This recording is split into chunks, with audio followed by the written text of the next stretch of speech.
Bien, buenos días entonces. Vamos a empezar la clase de hoy. Espero que estén muy bien, que tengamos un buen inicio de clase, un buen inicio de semana. Hoy día, bueno, y que también traten de estar bien despiertas para que trabajemos bien en esta clase. Hay hartas cosas que vamos a ir comentando y revisando. En esta clase, que es la tercera clase de nuestro semestre, seguimos con el tema, la unidad uno, Fundamentos del lenguaje, enfoques y aportes de lingüistas contemporáneos. Ahora bien, claro, uno habla de los enfoques porque son elementos teóricos que nos entregan razones de por qué la lingüística es y cuáles son los aportes que la lingüística está entregando a la traducción, que es lo que a nosotros nos interesa, y en particular también al mundo de la comunicación y el lenguaje. Nuestro primer tema que veíamos la semana anterior, las dos primeras clases, tenía que ver un poco con esta gran pregunta: ¿qué hay en la naturaleza del ser humano que permite que podamos hablar y entender una lengua? Eso es la pregunta central para nosotros, es lo que más nos interesa saber y más lo que nos interesa explorar. Por ende, esta primera unidad busca dilucidar cuáles son los principios que están detrás de esto y cuáles son las herramientas que nos permiten hacer lingüística. Los dos argumentos fundamentales de Chomsky que vimos en la clase anterior, a modo de resumen, es el primero, el argumento de la gramática mental. La gran variedad de uso lingüístico implica que el cerebro del usuario de lenguas contiene un set de principios gramaticales inconscientes. ¿Ya? Esto da para muchísimo que hablar, mucha discusión, mucho que estar de acuerdo o en desacuerdo. Eso es lo que vamos a también revisar durante esta clase, ver qué es lo que para nosotros nos sirve, nos interesa y podemos entender con facilidad, con pertinencia, de qué es lo que del argumento de gramática mental funciona para nosotros. Y también, por supuesto, em, ir conociendo los detractores de todo esto que va detrás. También nos encontramos con el argumento del conocimiento innato. El segundo gran argumento: la manera en que los niños aprenden a hablar implica que el cerebro humano contiene una especialización genéticamente determinada para el lenguaje. ¿Ya? Eso es harto que decir y bien discutible. Eh, Hoy en día es como un dogma que lo tomas o lo dejas, y ha generado también corrientes de investigación. Por lo tanto, estos dos son los grandes argumentos chomskianos y de la gramática contemporánea, moderna, que salen del salón, salen de la lingüística de salón, de la lingüística especulativa, donde hay ciertas lenguas que tienen preexistencias por sobre otras, y que hay ciertas disciplinas que son más varias que otras. Pensando, por ejemplo, en el gran privilegio que tenía la semántica, la lexicografía por sobre otras disciplinas como la sintaxis. Hoy en día es casi como todo al revés. A esto tenemos que agregar, si ustedes recuerdan, que Jackendorf ya en la primera parte del capítulo menciona que existe un tercer argumento, que es el argumento de la construcción de la experiencia. ¿Ya? También eso lo vamos a abordar hoy, uniéndolo con la gramática mental, que es lo que vamos a revisar prácticamente durante la clase. Por lo tanto, hay ciertas preguntas que vienen sobre esto, a partir de esto. ¿Cómo resolveríamos la dicotomía naturaleza-educación que plantea este capítulo? ¿De qué manera? ¿Cuánto de naturaleza, cuánto de educación, cuánto de componente innato existe en nosotros y cuánto de componente innato aprendido, adquirido o modelado existe también para que nosotros podamos hablar alguna lengua? ¿Qué podemos decir del pensamiento, de esta otra facultad, de esta cognición que nos permite disfrutar una película, escuchar una canción, ver una puesta de sol y sentir que pasen cosas? Ya. En ese sentido, Jack Endorf es súper claro y habla sobre que el lenguaje es como, él lo dice, algo así como una especie del microcosmos, de la experiencia total de la mente. O sea, como la mente es tan potente, este constructo que hablábamos en la clase anterior, que nos permite disfrutar de ciertos aspectos de la vida a través del lenguaje, de comunicarnos, de sobrevivir a través de él, y nos permite también eh, eh, generar toda una experiencia de cognición de todo el mundo, de todo lo que nos rodea. Por lo tanto, es súper complejo este mundo en el que uno se empieza a meter. Jack nos plantea que su motivación por este tema se da inicio cuando Chomsky derriba el paradigma conductista de que los humanos aprendemos solamente por una mera imitación. De tal forma que hoy en día, y a modo de resumen de la clase anterior, lo que hoy día está ocurriendo es que nos encontramos con una revolución cognitiva muy potente que nos hace revisar todo lo que nosotros sabemos hasta el día de hoy sobre lenguaje, sobre comunicación, desde un paradigma distinto, donde el cerebro y la mente están al centro de. O sea, la teoría computacional de la mente es clave para poder entendernos como una metáfora de un computador biológico. O sea, todo lo que podemos hablar hoy día, conocer, entender, luego describir, explicar sobre nuestra manera de ser como seres humanos, tiene que ver con estas distinciones: lenguaje, pensamiento y construcción de la experiencia en general. Por lo tanto, es un gran paradigma nuevo que se ha ido creando durante los últimos 50 años. ¿Por qué es tan misterioso el lenguaje y las lenguas? Este es una primera gran pregunta que surge cuando uno llega hasta este punto en que, ok, entendemos que existen dos grandes argumentos para declarar que somos complejos los seres humanos, que el lenguaje es complejo, que la comunicación es compleja, que es un gran universo, y dentro de este gran universo, un microcosmos es la lengua en sí. Pero ¿cómo llegamos hasta acá? Entonces, este es el momento que vamos a hacer esta breve reflexión sobre cómo se llega hasta acá. Tenemos un video cortito en que nos grafica eh, esta, esta idea. Por acá está, lo vamos a revisar inmediatamente. Por favor, registren 5 ideas. Fíjense en 5 ideas que les llamen la atención de este video para poder conversarlas posteriormente. ¿Ya? Regístrelas, In the anoten, vean lo que les llama la 1980s, a atención. bonobo named Kanzi learned to communicate with humans to an unprecedented extent, not through speech or gestures, but using a keyboard of abstract symbols representing objects and actions. By pointing to several of these in order, he created sequences to make requests, answer verbal questions from human researchers, and refer to objects that weren't physically present. Kanzi's exploits ignited immediate controversy over one question: had Kanzi learned language? What we call language is something more specific than communication. Language is about sharing what's in our minds: stories, opinions, questions, the past or future, imagined times or places, ideas. It is fundamentally open-ended and can be used to say an unlimited number of things. Many researchers are convinced that only humans have language, that the calls and gestures other species use to communicate are not language. Each of these calls and gestures generally corresponds to a specific message for a limited total number of messages that aren't combined into more complex ideas. For example, a monkey species might have a specific warning call that corresponds to a particular predator, like a snake. But with language, there are countless ways to say, "Watch out for the snake."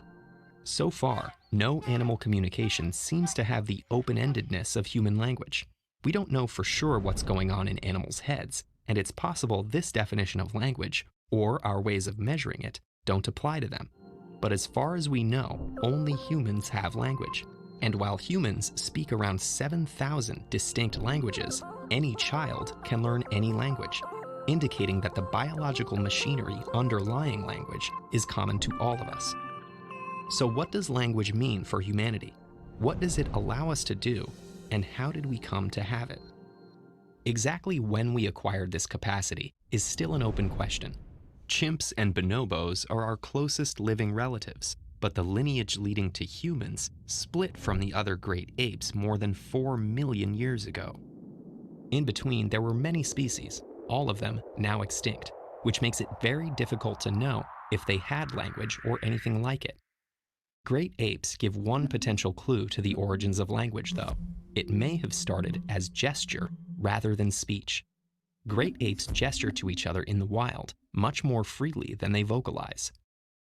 Language may have begun to take shape during the Pleistocene, 2 to 3 million years ago, with the emergence of the genus Homo that eventually gave rise to our own species, Homo sapiens. Brain size tripled, and bipedalism freed the hands for communication. There may have been a transition from gestural communication to gestural language, from pointing to objects and pantomiming actions to more efficient abstract signing. The abstraction of gestural communication would have removed the need for visuals, setting the stage for a transition to spoken language. That transition would have likely come later, though. Articulate speech depends on a vocal tract of a particular shape. Even our closest ancestors, the Neanderthals and Denisovans, had vocal tracts that were not optimal, though they likely had some vocal capacity, and possibly even language. Only in humans is the vocal tract optimal. Spoken words free the hands for activities such as tool use and transport. So it may have been the emergence of speech, not of language itself, that led to the dominance of our species. Language is so intimately tied to complex thought, perception, and motor functions that it's difficult to untangle its biological origins. Some of the biggest mysteries remain. To what extent did language as a capacity shape humanity? And to what extent did humanity shape language? What came first, the vast number of possible scenarios we can envisage, or our ability to share them?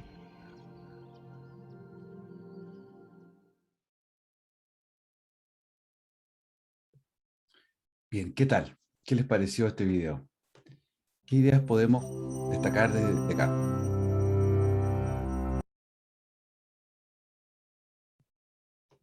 ¿Qué ideas les parece que podemos destacar desde acá?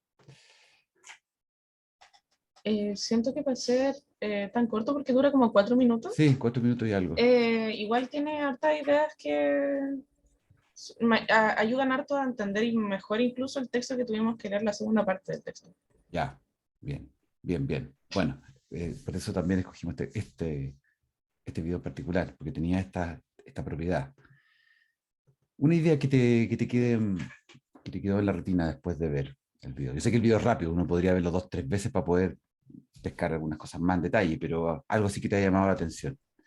Claro, lo de que eh, como que para mí en una parte igual se refuerza esto del conocimiento innato de los dos argumentos de Chomsky, porque dice algo así de que como la maquinaria para poder tener el lenguaje es común a todo el mundo al final, porque todos podemos hablar, o sea, todos los seres humanos podemos hablar. Claro, la maquinaria es común para todos los seres humanos. Esta máquina, voy a ponerlo aquí bien rápido. Bien, esa es una idea fuerte, potente, que está detrás de esto. Porque es tan misterioso el lenguaje y las lenguas? Bueno, hay alguna maquinaria que es común a todos los seres humanos. Partamos de eso, empecemos de eso. Y hay evidencia al respecto. Bien, esa es una idea. Otra idea que haya aparecido acá. Como comentaba Paula, también me llamó la atención que hiciera referencia obviamente al texto y Sí. que en una parte mencionó que si bien o sea, que los humanos son como los únicos que son conocidos como por tener este lenguaje porque pueden decir las cosas de como infinitas maneras, pero que algo como biológicamente importante era que si bien los animales pueden comunicarse como por símbolos o cosas así, un niño es capaz de aprender un montón de idiomas, así como naturalmente, como que tiene la capacidad. Perfecto. Perfecto. Tiene la capacidad para aprender un montón de idiomas.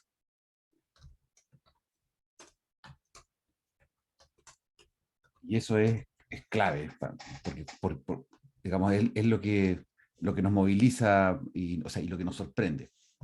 Ya, estas son ideas que están un poco, como bien decía Paula, que aparecían en el texto anterior que estábamos revisando, que estamos revisando actualmente, pero aquí están más simplificadas y están pensadas en referencia a un primer caso, al primer caso que aparece con cómo los primates también, en general, todos los primates pueden, o los grandes simios pueden tener cierta capacidad lingüística, pero que no es la misma capacidad lingüística que tienen los niños, que sí pueden aprender idioma, en cambio los primates, grandes primates no pueden. ¿Otra idea que le haya llamado la atención? O sea, A se mí complementa. me... Fernanda o Sofía. Sí, Sofía, Fernanda perdón. primero, porque no habías hablado. Bueno, Fernanda, dale, tú primero. se complementa con lo que dijo la Javi, pero a mí me llamó harta la atención que dijeran que como que los animales solo se comunicaban y los humanos, el lenguaje lo que hace el lenguaje es la variedad de posibilidades, digamos, que pueden combinar de infinitas maneras las palabras para crear nuevas frases que antes no existían. Lo de los Claro. animales se limita simplemente a gestos o signos que ya estaban estipulados, digamos. Cierto sonido para cierta, por ejemplo, aparece una serpiente y es cierto sonido, y como que se limita a eso, no hay como más variedad. Claro, exacto. Exacto, es como una cosa así. Mm. Sí, no hay variedad. Ya, bien. Gracias, Fernanda. Tú debes decir algo, Sofía. Sí, era que igual fue más al final y tiene como más que ver como con la biología, entre comillas, del ser humano, que si bien, bueno, como dijo Javi también y Fernanda, que los animales también tienen como esta forma de comunicación que es como con símbolos, y nosotros, o sea, nuestros como antepasados, Homo sapiens, todo eso, también tenían esta capacidad de comunicación por señas y símbolos, eso. Solamente los seres humanos, solamente nosotros tenemos como el vocal tract que le dijo para hablar. O sea que era más la necesidad del discurso que del lenguaje, porque el lenguaje ya estaba, por así decirlo, en forma de Perfecto. señas y símbolos. Súper. Pero Bueno, era eso. sí, súper, súper. Buena. Captaron eso, eso es bien sutil que se dice en un momento, pero es súper importante porque cuando aparece el argumento del tracto vocal ligado a los seres humanos y como diciendo, sí, todos los animales, obvio, todos tienen tracto vocal, tienen. No, pero espérense, no solamente el tracto vocal sirve para respirar o para comer o para deglutir. No, bueno, no lo dice así específicamente, pero se señala de alguna manera que el tracto vocal como en esta especie Homo sapiens, es súper potente porque incluso hasta los mismos, aquí hay que poner entre paréntesis Homo sapiens, porque los otros, todo lo que no es Homo sapiens anterior, no sabemos con certeza si hablaron o no. Y la evidencia más potente de todo es el hecho de que algunos otros humanoides humanos, como el Neandertal, eh, tenía un tracto vocal, pero era deficiente para hablar. Entonces, el tracto vocal provoca el discurso y hay una razón ahí muy potente de que parece que neuronalmente necesitamos discursear, necesitamos hablar y eso es distinto a solamente ocupar símbolos y gestos. Entonces, por De ahí hecho, se desarrolla. de hecho, en el texto mencionan como que algo súper importante de que, bueno, más al final, parten diciendo que partimos de lo visual, después a los gestos y después a lo vocal, pero al final como que tiende a plantear como una semi-interrogante de, ¿fueron los humanos los que moldearon al lenguaje o fue el lenguaje el que nos moldeó a nosotros? Claro, exactamente. Esa es la gran interrogante final. Hemos sido moldeados por el lenguaje, nosotros lo moldeamos. Y esa interrogante no es fácil de responder. O sea, hay teoría, postura, eh, pero no podemos responderla así, tal cual. Muy buena interrogante. El lenguaje nos moldea. ¿Cómo lo dijiste tú? ¿Nos moldea o nosotros moldamos el lenguaje? Sí, o nosotros lo moldeamos. Ver qué fue primero, el huevo o la gallina. Claro, que es primero el huevo o la gallina. Seguramente son dos cosas que van en paralelo. Muy bien, súper, muchas gracias. Muy buenas ideas acá, que son las ideas básicamente que están de fondo. Ahí yo se las voy a dejar en la presentación como ideas suyas. Bien, entonces nos encontramos con estas ideas. Yo acá, de todas maneras, les dejo un punteo de lo que fue el video, ¿sí? Con subrayado cuáles son las palabras claves de todo esto. Pero básicamente ya ustedes lo sacaron. O sea, eso es. Básicamente ahí están los elementos que son importantes en este video, en este ejercicio de reflexión. ¿Ya? Hay un argumento que ustedes se lo van a topar, se empiezan a investigar, a leer documentos que tienen que ver con el tamaño del cerebro, que si bien es cierto, nosotros conversamos la vez pasada que no tiene mucha relevancia. Bueno, parece ser que en la carrera evolutiva de la especie humana, el tamaño, el crecimiento del tamaño del cerebro, junto al hecho de poder ponerse en dos patas, fue clave para el surgimiento del lenguaje, entendido no solamente la primera etapa de la abstracción gestual, sino que en la transformación del lenguaje a una articulación vocal. El tracto vocal es uno de los grandes también temas discutibles, argumentados sobre la capacidad que tiene el ser humano para poder hablar, conversar, y finalmente parece ser que el hecho de que pudimos hablar y ocupar el tracto vocal nos llevó a desarrollar y a ponernos ante nuevas situaciones, como anticipar nuevas situaciones, como esto de que tenemos tan instalado en cosas tan cotidianas como una estrategia. Por ejemplo, ¿por qué disfrutamos tanto los videojuegos? Los videojuegos tienen que ver con estrategias, con patrones, con cuestiones que están predichas, prearmadas, y nos gusta meternos en esas estrategias que están prearmadas, predichas, predispuestas, ¿ya? Y de repente poder salirnos e improvisar sobre eso también nos gusta. O sea, hay algo en nuestra manera de pensar la realidad, que tiene que ver, que está muy asociada al lenguaje, ¿ya? Las tres grandes preguntas entonces que surgen a partir de este video cortito. ¿En qué medida el lenguaje como capacidad moldeó a la humanidad? ¿En qué medida la humanidad dio forma al lenguaje? Lo que estaba comentando final Javiera. Javiera, lo dijiste tú. Esto no mire. Sí. Estaba tecleando, no mire quién estaba hablando. ¿Qué surgió antes? ¿El gran número de situaciones posibles que podemos anticipar o nuestra capacidad para compartirlas? Bueno, eso es fundamental, eso es clave. Ahora vamos a revisar algunas preguntas sobre el capítulo 2 de la gramática del argumento, el argumento de la gramática mental, ¿ya? Las páginas 8 a 20 del libro. Hay varios ejemplos y varias cosas que son interesantes de revisar. Yo aquí les dejo 5 preguntas, 5 interrogantes como resolver, explicar la situación comunicativa de Harry con Sam, qué realmente desconocemos en ese intercambio comunicativo de Harry con Sam, qué pasa si un hablante de otra lengua nos quisiera decir arriba del árbol hay un pájaro que se parece a una de las dos puntas del árbol. ¿Qué consecuencia trae para el lenguaje humano versus de los animales? ¿Ya? Esto está conectado con lo que estamos viendo en el video, pero precisamente puse el video porque así les va a ayudar a entender mejor esta parte del libro. Y la pregunta 4 y 5 que son claves para chequear de qué se trata el argumento de la gramática mental probablemente tal.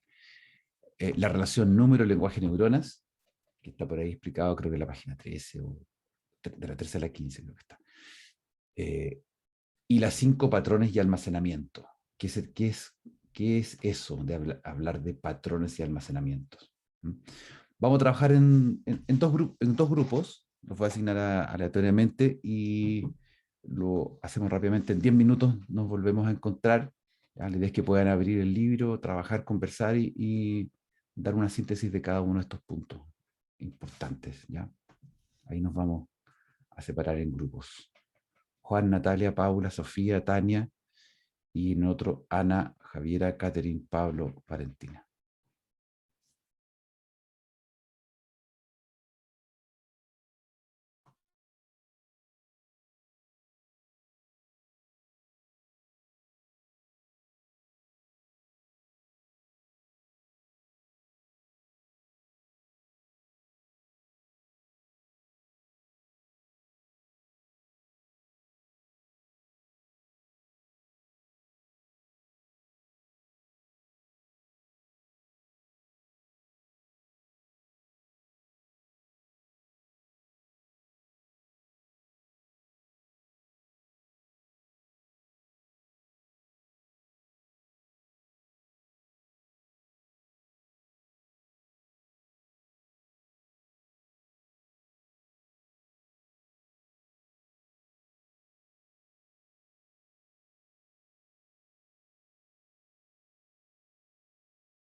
¿Cómo no? Eso, ¿podría rebotarlo a la sección, Sofi? ¿Me das Ahí permiso? está. ¿Verdad? Buena idea. Yo Para lo que le hago, llegue no la se, tarea. no se preocupen, yo lo hago. Ahí Ah, estamos. ya. Hola, hola, aquí estoy. Hola, Les cuento. profe. Ahí Hola, Hola, está. profe. Natalia Hola, estaba asignada al grupo, pero va en el metro. Me dice que está en el metro. Oh, No, Va a Ah, entrar. no puede ser. Bueno, si quiere nos escucha nomás, no es Sí, necesario. sí. sí, Si no puede eso, participar, no Sí. pasa nada. eso, su ya. podcast. Su podcast, claro. Para variar. Oye, Podcast de lingüística. y hacemos podcast todo el tiempo, ¿ah? Ya, Eh. yo voy a editar esto, voy a dar el trabajo de editar y voy a armar mi propio canal en Spotify de podcast. Sí, de hecho me parece una gran idea. Sí, Como parece. monetizar. monetizar, empezar a monetizar esto de una vez por todas y cortar todo lo que sobra y dejarlo así de 15 minutos. Nada. Nos vemos. Me parece. Me parece por ahí. Entonces, No.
Bien, ya estamos. Vamos de vuelta. Vamos de vuelta. Ya, ahí estamos. ¿Qué tal? Bien, ¿cómo les fue? ¿Pudieron obtener algunas respuestas claves? Mm, Sí, al menos nosotros solo tuvimos como problemas con una pregunta, pero con el resto, súper. Ah, perfecto. Estupendo. Súper bien. Súper. Veamos entonces con, a ver, grupo 1, que tenemos a Juan, Natalia, Paula, Sofía, Tania. El argumento para la gramática mental. ¿Cuál es la situación comunicativa de Harry con Sam que aparece ahí descrita en ese monito, en ese dibujo? ¿Qué es lo que ocurre ahí? Yo podría decirlo si es que Sí, nadie más del Juan. grupo quiere decirlo. Dale, Juan. Lo que describíamos era el tema de que es como, está este árbol, Harry recibe esta imagen visual de un árbol a través de reflejos de luz, etcétera. Sí, Ahí se genera su propia imagen mental de árbol, como en el texto se grafica como una nubecita con un árbol dentro. Eh, claro. de ahí pasa el tema del el vocalizar en la palabra árbol y transmitir esta idea de árbol a otra persona que también recibe su propia idea de árbol, y ahí se genera esta situación comunicativa.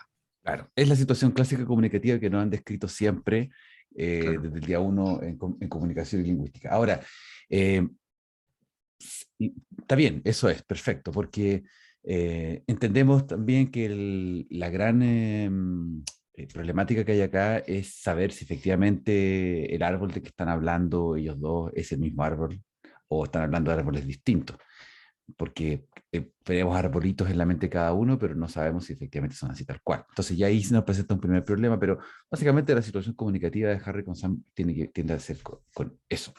Ahora, la segunda pregunta trata de buscar despejarnos otra incógnita, que es realmente preguntarnos si conocemos, o sea, realmente, ¿qué es lo que realmente desconocemos en este intercambio comunicativo entre Harry y Sam? O sea, ¿qué es lo que no sabemos efectivamente que ocurre, que pase ahí?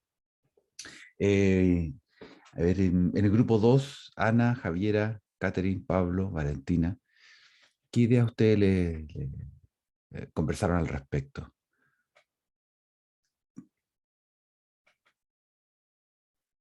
No estábamos seguros, pero A ver, pensamos que estaba, y es que los dos estaban como imaginando el mismo árbol. Eso pensábamos que no podríamos saberlo. no podemos saberlo, exacto. Muy bien, esa es una de las cosas que no se pueden saber. ¿Qué otra cosa no se puede saber? Bueno, como dijo mi compañera Ana, hablamos de partiendo del entorno y las experiencias y cómo eso afectaba su imagen mental y todo eso, y tampoco tenemos como claro el proceso por el cual se genera la imagen o el procesamiento que ocurre en el cerebro, como el patrón que existe detrás de eso. Exactamente, sí, eso tampoco lo podemos ver con certeza. Bien, ¿hay algún otro elemento que podríamos no conocer con certeza?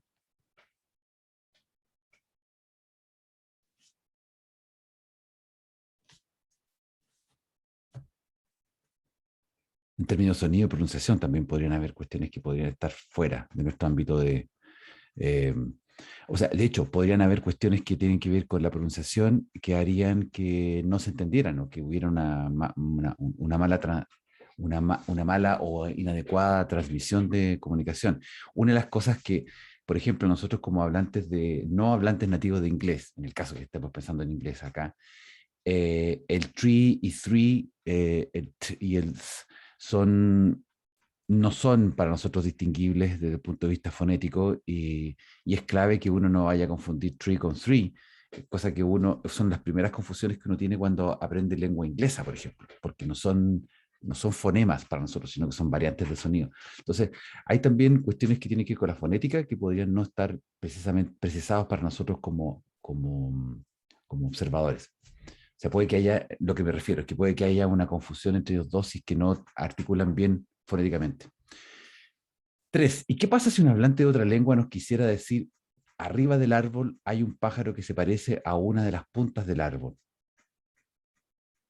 Ya, eso sería lo primero. O sea, si un hablante de otra lengua nos quisiera decir eso, arriba del árbol hay un pájaro que se parece a una de las puntas del árbol, ¿qué consecuencias puede traer para nosotros eso? Primero, para nosotros en la interacción con este hablante de otra lengua. El grupo 1, Juan, Natalia, Paula, Sofía, Tania.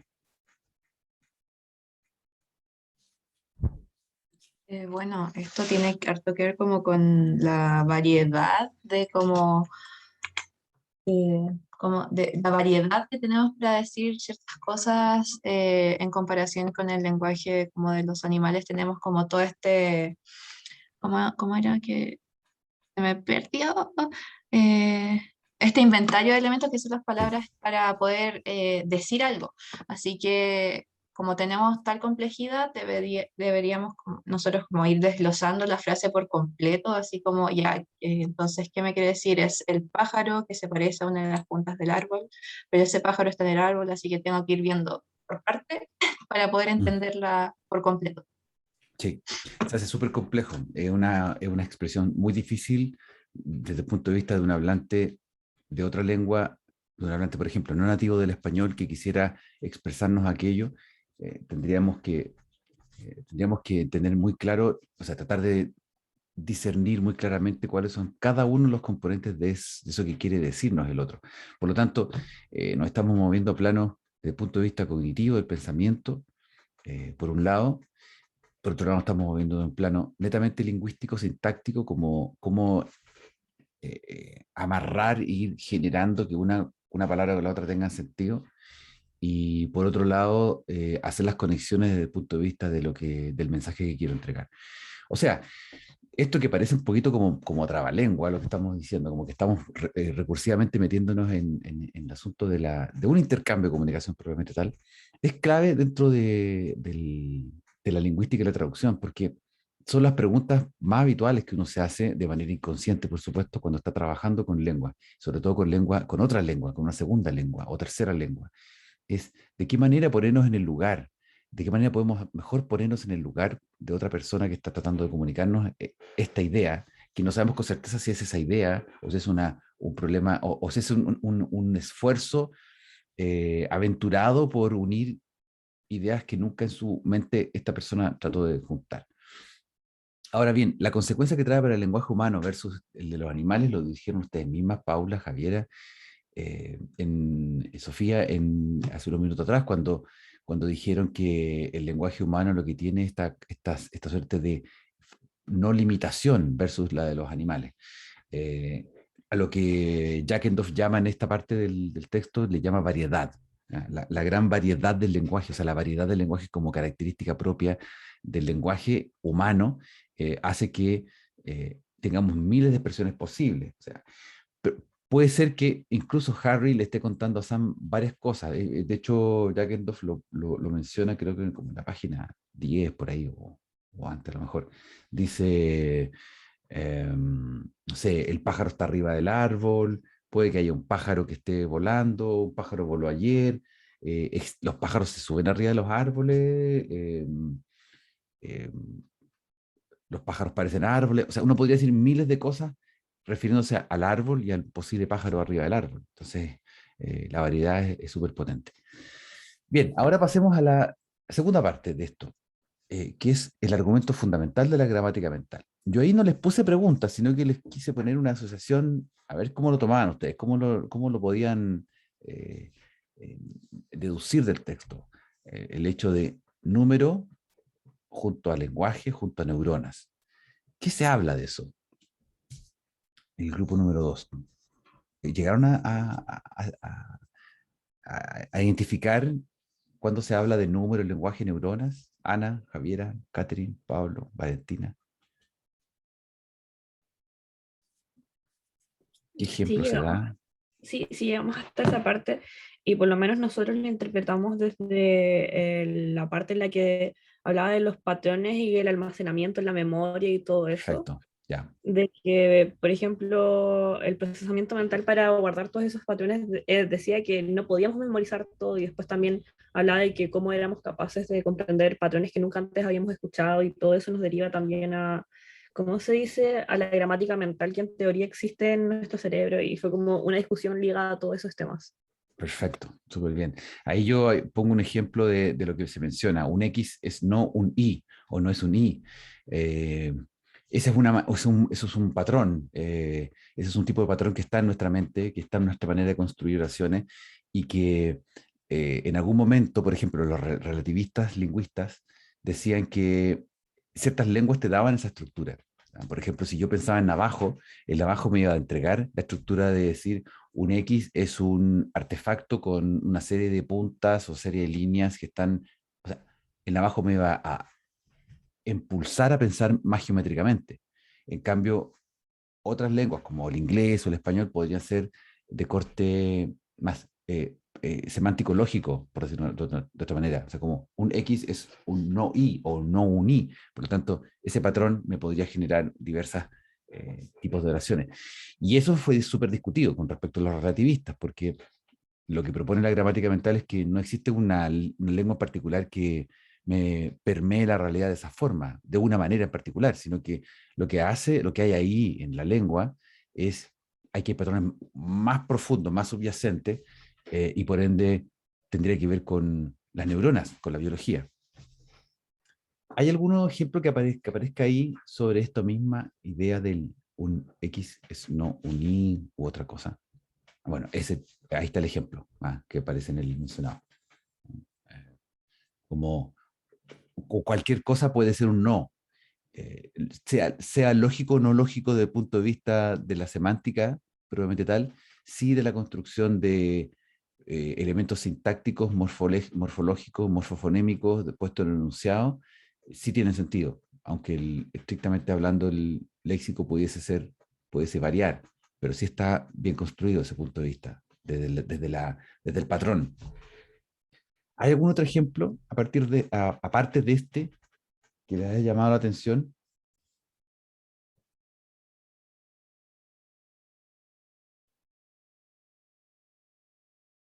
De hecho, hay un ejemplo. Sí, Sí, por favor. es que en realidad iba a decir que hay muchos ejemplos de hecho y están todos como calculados, por así decirlo. ¿Mm? Y eso a mí me llamó harta la atención porque estaba leyendo y hace mucho rato que no veo números. Y quedé como, oh, ¿qué onda? Es demasiado, es mucho. Pero claro, está por ejemplo lo del since a numeral is not a numbskull is not a none, y así como que se puede ir formando una frase gigante. Exactamente, sí. Since a number is a numbskull is not a nonary. O sea, puedes ir tomando un montón de 2, 3 componentes ir intercambiándolos y ir generando, jugando a las posibilidades. O sea, netamente probabilidades. Tirando. O sea, suena como a número y suena como algo medio matemático. Claro. Y entonces, al respecto, ¿cuál es la reflexión que hace Jackendorf? Si yo pudiese tomar una serie de patrones y los tiro numéricamente en posibilidades y hago probabilidades y me empiezan a aparecer números estratosféricos, porque dice que Jackendorf dice, o sea, aparecen una cantidad de posibles oraciones en términos numéricos dice, ridiculous, como imposible que uno pueda saberse toda esa cantidad de oraciones. ¿Qué opinan al respecto de esa reflexión, de esa idea? Si mal no recuerdo, lo que quería decir es que más que tengamos todas esas posibles combinaciones en nuestro cerebro, lo que tenemos es la lógica para discernir si es que esas combinaciones son correctas o no, gramáticamente, son lógicas, Exacto. si no me equivoco. Sí, sí, esa es una posibilidad, es una cuestión muy, muy fundamental. O sea, la gramática mental lo que hace es entregarnos patrones para poder generar un montón de posibilidades, pero también nos entrega patrones para discernir. Y ahora, ese discernimiento, para no usarlas todas, dado de dónde? ¿Viene dado desde la lengua misma o viene dado desde la cognición? Esos son cuestionamientos que empiezan a surgir. Acá yo les pongo el segmento donde habla sobre esta idea de la cantidad, de la posibilidad. Y fíjense entonces que hace una asociación aquí directamente entre neuronas y número de palabras. O sea, si nosotros quisiéramos encapsular la cantidad de palabras que existiesen y las tratáramos de meter en neuronas, no nos cabría mucho la posibilidad, no habría una posibilidad, digamos, no habría un matching 1 a 1. O sea, no podríamos igualar y no podríamos eh, guardar la información de esa manera. Por lo tanto, la idea de que el número de unidades, de unidades entendidas como palabras u oraciones, que surgen a través de patrones que pudiesen estar totalmente calculadas y planteadas y medidas en nuestra cabeza, es imposible, es una idea bien loca. Por lo tanto, esto justifica el hecho de que argumentativamente la gramática mental existe porque somos capaces de tener patrones que nos permiten distinguir primero, nos permiten generar lenguaje, que eso ya es muy potente, independiente de que sea coherente o no, nos permite generarlo, y luego estos mismos patrones nos van a permitir generar otros patrones para poder distinguir qué es lo que es pertinente y lo que no es pertinente, lo que puede ser gramatical y lo no gramatical. Esa idea es súper importante que plantea Jack Endorf en la argumentación. La otra idea que plantea es sobre los patrones y almacenamiento, que es un poco lo que yo también viene desde lo otro. ¿Ya? Y la pregunta que nos cae de cajón a nosotros es si hemos pensado esto cuando estudiamos una lengua nueva. ¿Han pensado ustedes cuando están estudiando una lengua nueva? En el caso, por ejemplo, bueno, todos estudian japonés, pero podría ser que alguien estudiara otra lengua más, aparte del inglés y del japonés, y llega un punto en que uno se pregunta a sí mismo, ¿podré aprender esta lengua? ¿Cuándo llegaré a sentir que la cantidad de información que tengo es suficiente para sentirme capacitado para hablarla, o traducirla, ni siquiera hablarla, o sea, para empezar a traducir, o empezar a acercarme, empezar a entender de qué se trata? Entonces, ¿cuánto juega ahí los patrones y los almacenamientos? ¿Lo han pensado alguna vez en términos del estudio lingüístico? Yo como que me he tratado de hacer la idea y después como que dejo de pensarlo porque siento que uno se como que se enreda mucho, como que se siente superado por todo lo que tiene que aprender después. Sí, sí, sí, sí, sí, exactamente. Ay, ahora acabo de ver el chat, no lo había abierto. Ahí también tú, Javier, habías dicho que también habías quedado en shock ver los números después de tanto tiempo. Y Ana dice, eso estaba pensando ahora, es como que cada persona adquiere una gramática mental para cada idioma. Sí, y eso es bien entretenido porque uno se abruma, como tú dices, Javier, uno se abruma y yo creo que todos hemos sentido pasado la misma experiencia. Pero a la vez también sentimos que hay algo muy especial en el proceso, que lo hace entretenido, porque uno cuando empieza a descubrir que hay patrones que se asimilan mucho de una lengua a otra y que hay otros patrones nuevos que uno no conocía, es como, wow, acabo de descubrir algo nuevo y empezar a jugar con eso eh, da la oportunidad de empezar a innovar en la lengua y empezar a hacer los contrastes respectivos con la lengua De su lengua hecho, materna. hay mucha gente que dice que una vez empiezas a aprender un idioma no puedes parar de tener la curiosidad de aprender más y más idiomas. Sí, exactamente. Pasa eso. Pasa eso. Fíjense que acá una de las primeras características que plantea Chomsky, que de hecho una de las características que plantea como la gran característica de los patrones lingüísticos es la recursividad lingüística. Cuando uno aprende, por ejemplo, cuando uno se da cuenta que si uno dice Bill thinks that Beth is a genius, wow, es como en español, o sea, tengo que aplicar el mismo parámetro, el mismo patrón. Uno no lo dice así, o sea, ningún hablante dice como, oh, hay un patrón, pero hay un disfrute, hay un gozo, es decir, o sea, el patrón inglés de la forma en que yo puedo generar recursividad lingüística, o sea, hacer que un componente pueda estar incluido dentro de otro, dentro de otro y dentro de otro, que puede ser infinito, me sirve para hablar. O sea, una oración, por ejemplo, ya nunca más hablé oraciones simples. Cuando descubrí que existe esta recursividad, ya no solamente voy a tener que decir, Beth is a genius. Ah, bueno, Bill thinks, no, ya los puedo conectar, entonces ya no los puedo, no lo disocio, entonces ya empiezan a salir cosas largas como Jane knows that Charlie said that Sue suspects that Bill thinks that Beth is a genius. Ya, empieza como un trabalengua, pero ese tipo de cosas también uno las dice en español y ahí uno se pierde también un poco. En fin, pregunta para todos, ¿qué se quiere demostrar con el siguiente ejemplo? Donde aparece la serie de segmentos 8 y 9. 8 empieza con Ben's father is a linguist. Ben's father's older brother is a linguist. Y así sucesivamente. Versus, this is the house that Jack built. This is the refrigerator that sits in the house that Jack built. Etcétera. ¿Qué se quiere demostrar con esto?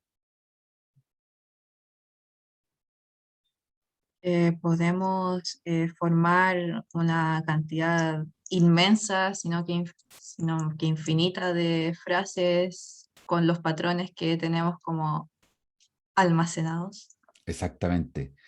Y además que, fíjense en esto, que hay un patrón inglés clásico en la primera y un patrón español clásico en la segunda. Los pongo entre comillas porque no son propiamente de la lengua, pero sí están subyacentes a todo lo que uno habla en términos. Cuando yo quiero hablar como en español, hablo como 9, A, B, C, D. ¿Se fijan? Voy creciendo, voy haciéndola crecer hacia el lado de la oración. Me da la posibilidad de esa recursividad. En cambio, en la primera, en 8, A, B, C, D, si bien siento que también la oración va creciendo hacia la derecha por una cuestión sintagmática, el eje es la posesividad del apóstrofe y la posesión instalada desde un mismo elemento nuclear, que es el sustantivo. Entonces, ese es el patrón inglés. O sea, yo podría decirlo de una manera u otra. Es interesante ver que los patrones, entonces, acá están entregando, y la recursividad está entregándonos los primeros elementos de la gramaticales. ¿Ya?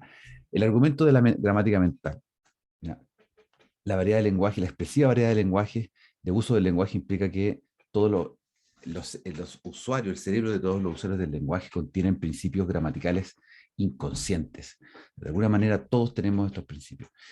Esta es la línea argumentativa. Yo quería plantearles en esta clase cómo, muy brevemente, cómo uno empieza a ir de menos a más en la construcción del argumento de la gramática mental, que nos permite entender cómo funcionamos nosotros, cómo funciona nuestro cerebro y cómo también funcionan nuestra aproximación a otras lenguas.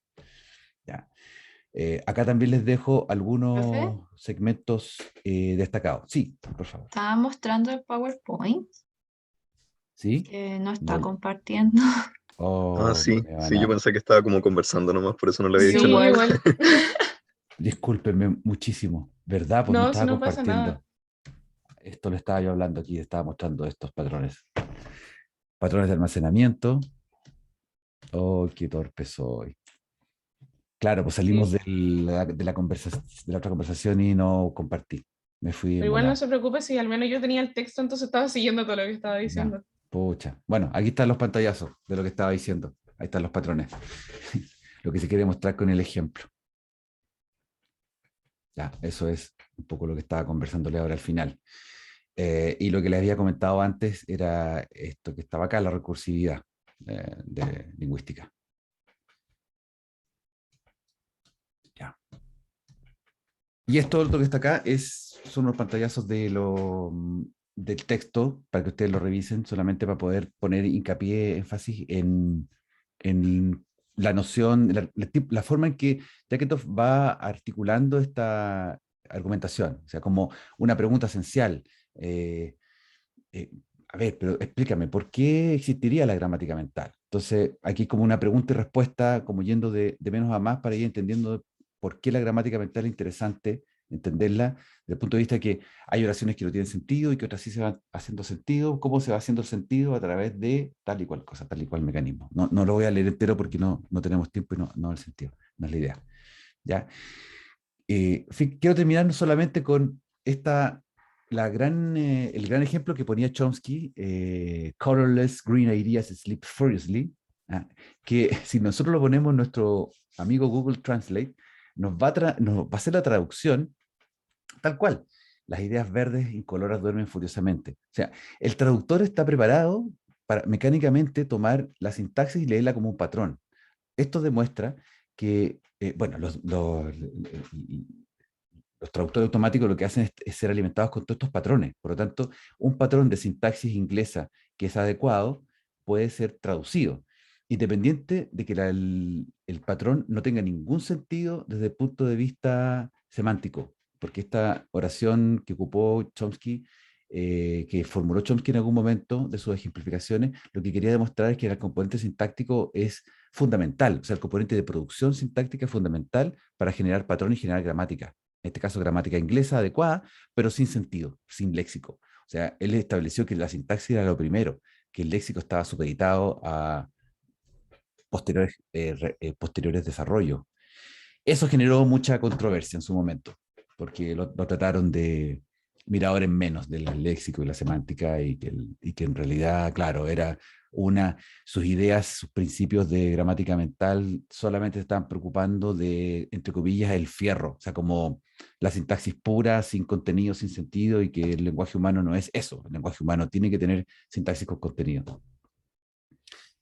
Les voy a dejar para la próxima sesión una tarea individual con este video, ¿ya? Porque este video hay que verlo un par de veces porque tiene harta información, Les dejo también la página, aquí la página de TED, la TED Conference, que vienen con las transcripciones. Así que también ahí les va a ayudar a registrar las ideas más importantes de lo que tienen en común las lenguas. Y con eso también vamos a ir cerrando en la primera parte, que es lo de la gramática mental. Queda entonces como tarea para la próxima sesión y lo que vamos a hacer entonces es empezar con este video de revisar cuáles son las ideas principales. Bien, llegamos hasta acá, porque estamos en la hora, un poquito pasado, un par de minutos. Gracias por su atención, disculpen la chambonada y nos vemos el próximo viernes. Ya, Chao, profe. profesor, Chao, profe, que Chao, esté que esté bien. muy Chao, bien. profe, que Nos esté vemos. Vaya bien. bien. Chao, chao.